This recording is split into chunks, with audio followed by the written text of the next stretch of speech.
Bismillahirrahmanirrahim. Assalamualaikum warahmatullahi wabarakatuh. Sampurasun. Wilujeng patapang deui dina pangajaran basa Sunda. Lawungan ayeuna urang bakal diajar ngeunaan warta. Tujuan pangajaran dinten ieu hideuk dipiharep wanoh kana naon anu disebut warta, terus naon wae ciri-ciri warta, padikana nyusun warta, jeung cara nepikeun warta. Tah, naon ari warta teh? Wangunan warta tanapi pengertian warta. Warta sok disebut oge berita. Ari warta teh mangrupa iber perkara hiji kajadian atawa hiji hal, boh sawangan, boh pamadegan dumasar kana kanyataanana. Jadi biasana warta teh berita-berita anu aktual, informasi anu ditepikeun ka masyarakat. Nah, biasana warta teh sok dimuat dina media cetak atawa diumumkeun dina radio, TV. Nah, ari jalma anu sok nyieun warta disebutna wartawan atanapi jurnalis. Nah, dumasar kana cara nepikeunana, warta bisa dikelompokkeun jadi 3 rupa, nyaeta warta lisan, warta tulisan, jeung warta isyarat. Naon ari warta lisan? Ari warta lisan mah saperti nu aya dina radio, televisi, jeung nu langsung ditepikeun ku nu nepikeun warta.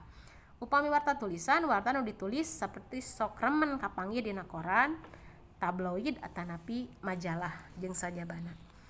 Nah, ari warta isyarat mah nyaeta warta nu mangrupa ditepikeunana ngaliwatan gerak awak urang, gerak anggota tubuh urang.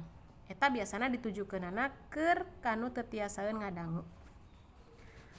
Terus dumasar kana pakakasna atawa media nu dipakena, warta oge dibagi jadi 2, nyaeta warta anu ditepikeun ngaliwatan media cetak, koran, majalah, tabloid, eta nu di-print nya, nu di aya bentukna kacepeng. Anu kadua nyaeta aya oge nu ditepikeun ngaliwatan media elektronik saperti televisi, internet, jeung radio. Eta dumasar kana pakakas atanapi alat nu dipake nepikeunana.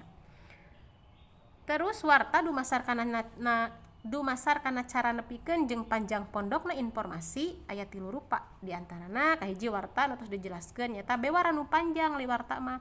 Bewara panjang sarta loba nu ditepikeunana seperti dina televisi, radio, koran atawa majalah dijelas secara rinci biasana ari warta mah. Kalau mun bewara mah nyaeta informasi nu leuwih pondok batan warta.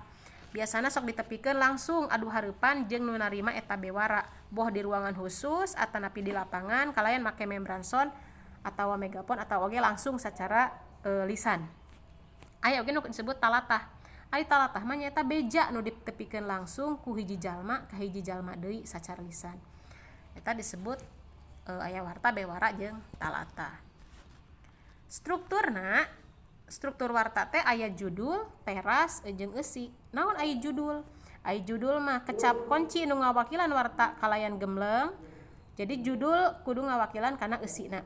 Lamun teras atawa lead bagian nu kacida penting dina warta nyaeta rangkuman tina sakabeh warta ngandung 5 we hiji H, di mana, saha, kumaha, naha, naon.